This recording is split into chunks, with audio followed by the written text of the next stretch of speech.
Good afternoon dear students. हम लोगों ने चैप्टर 5 स्टार्ट किया था, जो कि था हमारा एनिमल्स। ठीक है। On the basis of their habitat, animals are mainly classified two categories. उनके हैबिटेट के हिसाब से उनको दो भागों में पहले क्लासिफाइड किया गया। पहला था आपका लैंड एनिमल, जिसका दूसरा नाम टेरेस्ट्रियल एनिमल्स भी होता है। दूसरा था आपका वाटर एक्वेटिक एनिमल्स। हम लोग पढ़ रहे थे कि लैंड एनिमल और टेरेस्ट्रियल एनिमल किन्हें कहते हैं। तो लैंड एनिमल और टेरेस्ट्रियल एनिमल उन्हें कहते हैं जो those animal they live on land, है ना, they can walk on land, है ना, with the help of their feet, है ना। हम लोगों ने पढ़ा था कि जो लैंड एनिमल होते हैं वो वैसे जानवर होते हैं, वैसे एनिमल्स होते हैं जो लैंड पर रहते हैं, है ना। इनको जनरली 4 लेग्स पाए जाते हैं और इन्हीं लेग्स के हेल्प से ये लैंड पर चल पाते हैं। ठीक है। फिर हम लोगों ने ये जाना था कि लैंड के अलग अलग फॉर्म होते हैं, रूप होते हैं, है ना। अगर हमारा लैंड बहुत सारे पेड़ों से घिर जाए तो उसे हम फॉरेस्ट कहते हैं। तो क्या फॉरेस्ट में जानवर नहीं पाए जाते हैं? नहीं, बिल्कुल पाए जाते हैं। हम लोगों ने पढ़ा था कि कई एनिमल्स ऐसे होते हैं जो डिजर्ट एरिया में पाए जाते हैं, यानी कि रेगिस्तान में, है ना, रेगिस्तान में पाए जाते हैं। ठीक। बहुत सारे ऐसे भी एनिमल्स हैं जो कहाँ पाए जाते हैं? डिजर्ट में पाए जाते हैं। हम लोगों ने डिजर्ट में पाए जाने वाले एनिमल्स के कुछ फीचर्स और उनके बारे में पढ़ा था, है ना। प्लेन्स इलाकों में पाए जाने वाले एनिमल्स और उनके फीचर्स के बारे में पढ़ा था। आज हम लोग पढ़ेंगे animals living in cold regions. हमारे अर्थ का बहुत सारा हिस्सा गर्म है, बहुत मतलब कुछ ऐसे पार्ट हैं हमारे अर्थ के जो बहुत गर्म होते हैं, कुछ ऐसी जगह है जो बहुत सारे पेड़ों से घिरे हुए हैं, कुछ ऐसी जगह जो प्लेन्स हैं, कुछ ऐसी जगह जो हिल्स हैं। लेकिन हमारे अर्थ पे कुछ ऐसे भी पार्ट हैं, कुछ ऐसे भी रीजन्स हैं जो काफी ठंडे होते हैं, जहाँ पर बहुत ठंड पड़ रही होती है सालों साल। क्या होता है वहां पे? स्नो पाया जाता है। वो एरिया जो होता है, वो लैंड जो होता है, स्नो से कवर्ड होता है। तो हम लोग बात कर रहे हैं ऐसे एनिमल्स की जो कोल्ड रीजन में पाए जाते हैं। There are some parts of the earth which are very cold and are always covered with snow. हमारी धरती का कुछ ऐसा भी हिस्सा है जो बहुत ही ठंडा होता है। क्यों होता है? क्योंकि ये सालों सालों भर स्नो से घिरा होता है, कवर्ड होता है। Animals like polar bear, snow leopard, penguin, Arctic, है ना, many more live in such snow covered areas. ठीक है। ऐसे बहुत सारे जानवरों के नाम बताए गए, जैसे कि स्नो लिपर्ड बताया गया, पेंगुइन बताया गया। ये कुछ ऐसे जानवर हैं जो इस ठंडे इलाके में, ठंडे वाली जगह पे पाए जाते हैं। These animals have thick fur to protect. These animals have thick fur to protect their bodies from cold. इनके अगर शरीर की संरचना की बात करें तो इनके शरीर पर, स्किन पर कुछ फर लाइक, है ना, फर लाइक कुछ पतला blanket like, for like sheet पाया जाता है, कवर पाया जाता है, कवर पाया जाता है, जो इनकी बॉडी को उस कोल्ड से, उस ठंड से प्रोटेक्ट कर रहा होता है।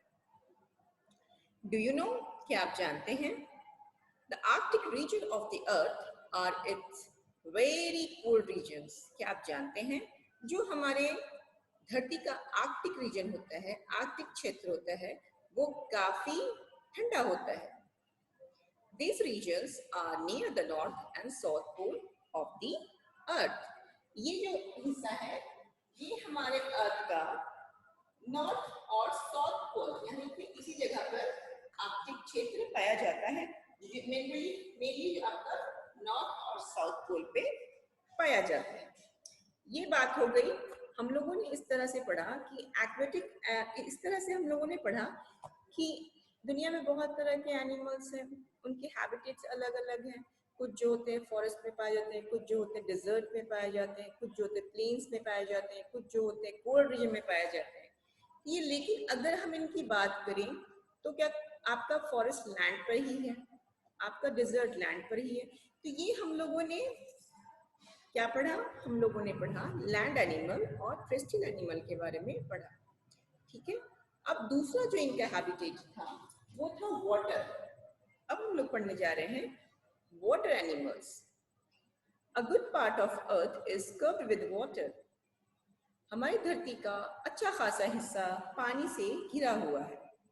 हम लोग जानते हैं कि अगर हम अपने अर्थ की बात करें तो इसके 4 भाग अगर हम डिवाइड करते हैं तो इसका 4 भाग में से 3 हिस्सा पानी से घिरा हुआ है। Many animals live in ponds, lakes, rivers and oceans. बहुत सारे जानवर कहाँ पाए जाते हैं? तालाबों में, नदियों में, सीज में, ओशियन में। Animals living in water are also called aquatic animal. जो जानवर पानी में रहते हैं, पानी में जीवित रहते हैं, पानी में ही रहते हैं, उन जानवर को हम वाटर एनिमल भी कह सकते हैं और इनका दूसरा नाम एक्वेटिक एनिमल्स भी है। These animals have fins for swimming. In animals को अगर आप इन एनिमल्स की बात करें तो इनमें एक फिन्स पाया जाता है। फिन्स इस टाइप का स्ट्रक्चर पाया जाता है जो इनको पानी में तैरने में इनकी मदद करता है। और जिस तरह हम आप में लंग्स पाया जाता है सांस लेने के लिए, इनमें लंग्स की जगह क्या पाया जाता है? गिल्स पाया जाता है। देखो दिया हुआ है these animals have fins for swimming and gills for breathing. हम breathing term को जानते ही हैं। इससे पहले वाले क्लास में मैंने आप लोगों को इम्पोर्टेंस ऑफ प्लांट में पढ़ाया था कि ब्रीदिंग होता क्या है।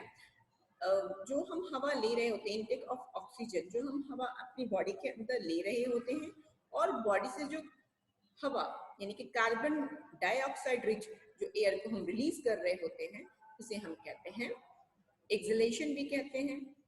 ठीक है, तो ये हवा का अंदर की ओर जाना और बॉडी से कार्बन डाइऑक्साइड का बॉडी से बाहर होना, इसे हम ब्रीदिंग कहते हैं। तो हम लोग में लंग्स पाया जाता है। अगर हम अपनी बात करें, हम लोग ब्रीदिंग किससे? नाक के जरिए और लंग्स के जरिए करते हैं। लेकिन अगर एक्वेटिक एनिमल की बात की जाए तो इनमें ब्रीदिंग ऑर्गन कौन सा हो जाएगा? वो आपका हो जाएगा gills. Animals like whale, shark, turtle, starfish and jellyfish live in salty waters. ये कुछ जानवरों के एक्वेटिक एनिमल्स के नाम बताए गए। धरती पर बहुत सारे पानी मौजूद हैं, अच्छा खासा अमाउंट मौजूद है, लेकिन सभी पानी मीठा नहीं होता, फ्रेश नहीं होता। हमारे अगर आप समुद्र के पानी को, अगर आप सागर के पानी को टेस्ट करोगे वो आपको काफी नमकीन मिलेगा। इसे ही हम कहते हैं सॉल्टी वाटर। ठीक है, तो इस सॉल्टी वाटर में कुछ ऐसे एक्वेटिक फिश एनिमल्स पाए गए हैं जैसे whale, shark, turtle, starfish, jellyfish.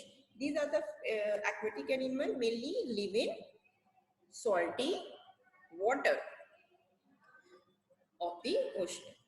Fish like katla, laburohita, trout are found in fresh water, lakes and rivers. ये कुछ जानवरों के नाम बताए गए जो मीठे पानी में पाए जाते हैं। और कहाँ पाए जाते हैं? लेक्स में, रिवर्स में। ठीक है, animals like frogs and toads are land animal. आपका जो मेंढक हो गया, टोड्स हो गया, ये लैंड एनिमल है। However, they need water for laying their eggs. जैसे कि ये लैंड एनिमल है, लेकिन चूंकि लैंड एनिमल होने के बावजूद भी इनको अपने एग को देने के लिए, अंडों को देने के लिए पानी की जरूरत होती है। Frogs have wave feet. अगर हम अपने फीट को, अगर हम मान लें फ्रॉग का ये हैंड है, तो इनका जो फीट होता है वो वेव फीट, बिल्कुल जालीनुमा। अगर आप उसको देखते हो, अगर आप डक को देखोगे ना, डक का फीट ऐसा होता है और वो वेव लाइक स्ट्रक्चर इस तरह से होता है। तो इनके अगर फीट की बात की जाए तो इनमें वेव फीट पाया जाता है और ये वेव्ड फीट जो होता है इनको पानी में तैरने में मदद करता है। They can also breathe in water. Land पे तो रहते ही रहते हैं, लेकिन ये वाटर में भी ब्रीथ कर सकते हैं। Turtles live in water for most of the time. Turtle जो होता है अपना ज्यादा वक्त पानी में रहता है. They have flippers for swimming.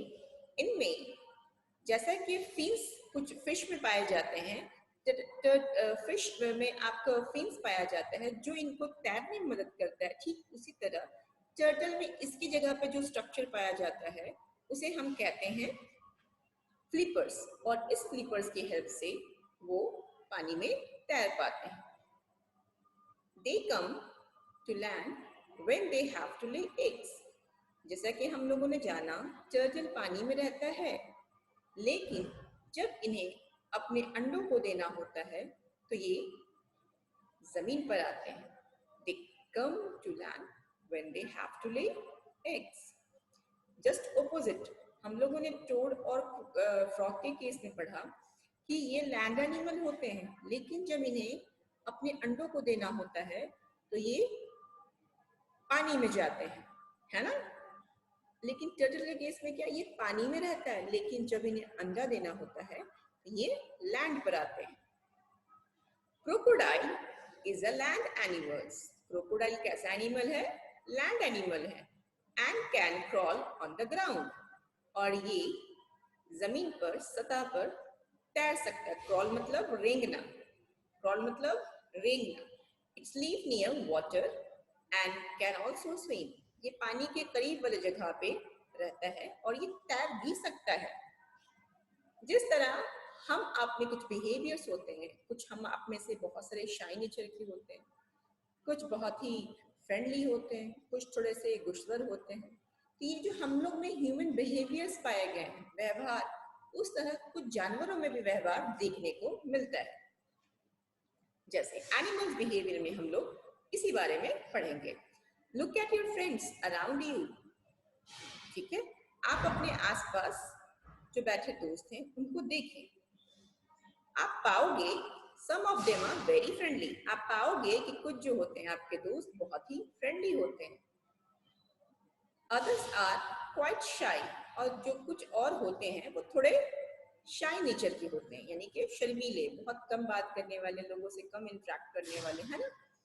Animals also show different types of behaviour. जिस तरह हम आप में बहुत तरह के बिहेवियर्स देखने को मिलते हैं, उसी तरह ये बिहेवियर्स आपको एनिमल्स में भी देखने को मिलेगा.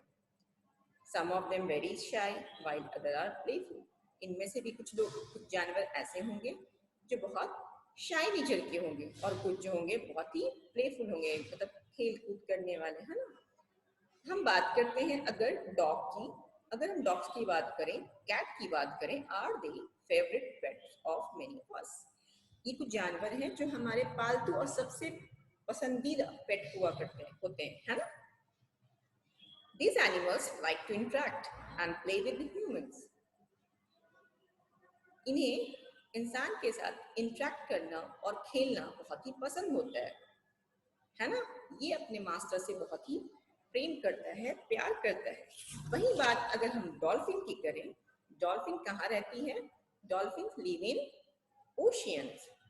दे आर वेरी इंटेलिजेंट एनिमल्स. ऐसा माना जाता है एक्वेटिक एनिमल में सबसे इंटेलिजेंट जो फिश होता है, सबसे जो बुद्धिमानी जो भी फिश होता है, वो हमारा डॉल्फिन होता है. क्यों होता है? They can easily learn to perform tricks and play games. जो इसके ट्रेनर होते हैं, जो इसको ट्रेन कर रहे होते हैं, जो इनको ट्रिक्स सिखा रहे होते हैं, जो इनके मास्टर होते हैं, उन सारे ट्रिक्स को, जो भी स्टेप को, वो बहुत ही जल्दी कॉपी कर लेते हैं, काफी जल्दी वो सीख जाते हैं. इसलिए इसे हम लोग इंटेलिजेंट क्रिएचर्स, इंटेलिजेंट एनिमल्स भी कहते हैं. ठीक है. कुछ ऐसे भी जानवर हैं जो लोगों से कम इंटरेक्ट करते हैं, मतलब शाई नेचर के होते हैं. जैसे कि हमारा टाइगर, हमारा स्नेक हो गया, डियर हो गया. ये कुछ ऐसे एनिमल्स हैं जो बहुत शाई नेचर के होते हैं, लोगों से कम इंटरेक्ट करते हैं. ठीक है. इस तरह से they are not very friendly with humans. ये बहुत ही दोस्ताना या बहुत दोस्ती करने वाले ह्यूमन से ये एनिमल्स नहीं होते. They do not like to interact with humans. इन्हें इंसानों के साथ इंटरेक्ट करना, घुलना मिलना बिल्कुल ही पसंद नहीं होता है। We humans also try to avoid most of such animals. ऐसे जानवर, शेर जो हमसे कम इंटरेक्ट करता हो, हम आपको चाहिए कि थोड़ा उनसे उनको अवॉइड करें, ठीक है। तो इस तरह से हम लोगों ने इस क्लास में पढ़ा कि बहुत तरह के एनिमल्स अर्थ पे पाए गए हैं, और कुछ एनिमल्स जो होते हैं, हम लोगों ने पढ़ा कि हर एनिमल्स का हैबिटेट अलग अलग। अगर आप बर्ड्स को देखोगे तो बर्ड्स आपको आकाश में देखने को मिलेगा, है ना, आसमान में देखने को मिलेगा। तो उनका हैबिटेट हो गया एयर, यानी कि हवा। अगर हम कुछ एनिमल्स को देखें, कुछ प्लांट्स को देखें, तो वो पानी में पाए जाते हैं, ठीक है। जैसे फिश, फिश को अगर आप लैंड पे लाके रखोगे वो सरवाइव नहीं कर सकेगा, ठीक है। तो हम लोगों ने इस क्लास में, इस लेसन में ये पढ़ा कि एनिमल्स को उनके हैबिटेट्स के हिसाब से अलग अलग कैटेगरीज वाइज बांटा गया है। कुछ को हम लोग टेरेस्ट्रियल एनिमल्स कहते हैं, ठीक है। टेरेस्ट्रियल एनिमल्स का दूसरा नाम लैंड एनिमल है। लैंड एनिमल कहते किसे हैं? लैंड एनिमल वैसे एनिमल जो लैंड पर रहते हो, उन्हें हम लैंड एनिमल कहते हैं। चाहे वो टाइगर हो जाए, चाहे वो क्या बोलते हैं, पेंगुइन हो जाए, चाहे वो डॉग हो जाए, कैट हो जाए, स्नेक हो जाए, कैमल हो जाए, ये सारे कहाँ पाए जा रहे हैं? ये लैंड पर ही पाए जा रहे हैं, ठीक है। फिर हम लोगों ने पढ़ा था कि लैंड के अलग अलग रूप हैं, है ना। लैंड के कई फॉर्म्स हैं, रूप हैं। जो लैंड का हिस्सा बहुत सारे पेड़ों से घिरा हो, उसे क्या आप प्लेन्स कहोगे? उसे क्या आप डेजर्ट कहोगे? नहीं, उसे आप क्या कहोगे? फॉरेस्ट। जहां पर बहुत सारा सैंड पाया जाए, क्या उसे आप प्लेन्स कहोगे, फॉरेस्ट कहोगे? नहीं, उसे आप डेजर्ट कहोगे। तो इन इन लैंड के अलग अलग फॉर्म में, अलग अलग जगहों में, अलग अलग रूप में आपको अलग अलग जानवर भी देखने को मिलेंगे। हम लोगों ने अलग अलग लैंड के फॉर्म में पाए जाने वाले अलग अलग तरह के जानवरों के बारे में पढ़ा, ठीक है। उसके बाद हम लोगों ने पढ़ा एक्वेटिक एनिमल, जिसे हम वाटर एनिमल्स भी कहते हैं। ऐसे जानवर जो पानी में रहते हैं, उन्हें हम एक्वेटिक एनिमल कहते हैं, है ना। एक्वेटिक एनिमल्स की अगर हमने बात की तो बहुत सारे इनमें, बहुत सारे ऐसे भी जानवर इसमें मिले आपको, जैसे कि हम लोगों ने फ्रॉग का जिक्र किया और टोड का कहा कि ये कुछ ऐसे जानवर थे जो लैंड पर रहते हैं, लेकिन इनको पानी भी चाहिए होता है। क्यों चाहिए होता है? ताकि ये अपने अंडों को दे पाए, ठीक है। टर्टल ये ज्यादा वक्त कहाँ रहता है? पानी में रहता है, लेकिन इसे पानी की जरूरत, इसे लैंड की जरूरत पड़ती है कब? जब इन्हें अपने अंडों को देना होता है। उसी तरह हम लोगों ने बात किया क्रोकोडाइल के बारे में, जो कि रेंगता हुआ, आपको क्रॉल करता हुआ लैंड पर ही मिलता है, लेकिन ये ऐसी जगह पे पाया जाता है जहां पर पानी पास में हो, पास में मौजूद हो, ठीक है। फिर हम लोगों ने पढ़ा कि जिस तरह हम आप में कुछ बिहेवियर्स, कुछ व्यवहार, कुछ देखने को मिलता है बिहेवियर्स, क्या ये बिहेवियर्स एनिमल्स में भी देखने को मिलता है? तो बिल्कुल हाँ। ह्यूमन का कुछ बिहेवियर जिस तरह होता है, उसी तरह एनिमल्स के भी कुछ बिहेवियर होते हैं, ठीक है। कुछ जो होते हैं बहुत फ्रेंडली होते हैं, है ना। तो मैंने बात किया था फ्रेंडली में, आपका कैट्स हो गया, डॉग्स हो गया। ये कुछ ऐसे जानवर हैं जो हम आपके साथ कंफर्टेबली रहते हैं, इंटरेक्ट करते हैं, खेलते हैं। तो ये कैसे नेचर के हो गए? ये फ्रेंडली नेचर के हो गए। सब टाइगर हो गया आपका, है ना, स्नेक हो गया, ये थोड़े गुस्वर्ड बहुत होते हैं, ये फ्रेंडली नेचर के नहीं होते हैं। तो इस तरह से हम लोगों ने पढ़ा कि एनिमल्स कितनी तरह के होते हैं हैबिटेट के अकॉर्डिंग, ठीक है। उस तरह हम लोगों ने पढ़ा कि कुछ कुछ बिहेवियर्स आपको एनिमल्स में भी देखने को मिल जाएगा, ठीक है। ये सारी चीजें हम लोगों ने इस चैप्टर में कवर की। उम्मीद करते हैं आपको ये चैप्टर समझ में आ गया होगा।